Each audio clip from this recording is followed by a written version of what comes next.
இன்னைக்கு நம்ம நாட்டில் காதலை விட கள்ளக்காதல் தான் பயங்கரமாக தலைவிரிச்சு ஆடுது. உளுந்தூர்பேட்டை அருகே மணலூர் என்ற கிராமத்தில் 3 வயது பெண் குழந்தையை அடித்து துன்புறுத்தி அதன் பிறப்புறுப்பில் தீக்காயம் ஏற்படுத்திய தாய் மற்றும் அவளுடைய கள்ளக்காதலன், அதாவது ஆண் நண்பர் அப்படின்னு டீசெண்டாக சொல்லியிருக்காங்க. தான் பெற்ற பிள்ளையை ஒருத்தன் கொடுமைப்படுத்துகிறான், அதையும் பார்த்துக்கிட்டு ஒரு தாய் வந்து கள்ளக்காதலுக்கு சப்போர்ட் பண்ணி போகிறான்னா இவ தாயா இல்லை பேயா? இன்றைக்கி பல பேர் இப்படித்தாங்க. நமக்காக புருஷன் காலையிலேருந்து கஷ்டப்பட்டு ஏதோ 100 200 கொண்டு வந்து கொடுக்குறான், அதை வச்சுட்டு கூழோ கஞ்சியோ குடிச்சிட்டு கௌரவமாக குடும்பம் நடத்துவோன்னு கிடையாது.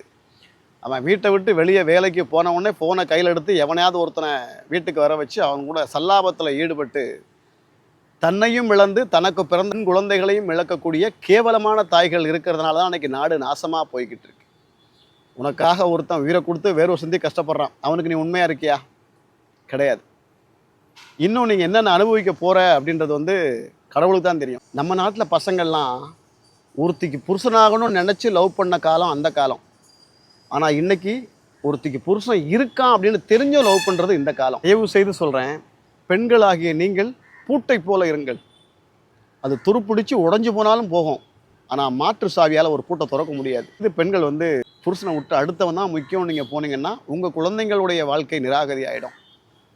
இன்றைக்கி உங்களை நேசிக்கிறவன் நாளடைவில் உங்கள் குழந்தையை நேசிப்பான், மிரட்டுவான். உனக்கு நான் இருக்கணும்னா உன் பிள்ளைங்க என் கூட இருக்கணும்னு மிரட்டுவான். உங்கள் லைஃப்பு பாழா போனது மட்டும் இல்லாமல் உன் பிள்ளைங்களோட லைஃப்பும் பாழா போயிடும்.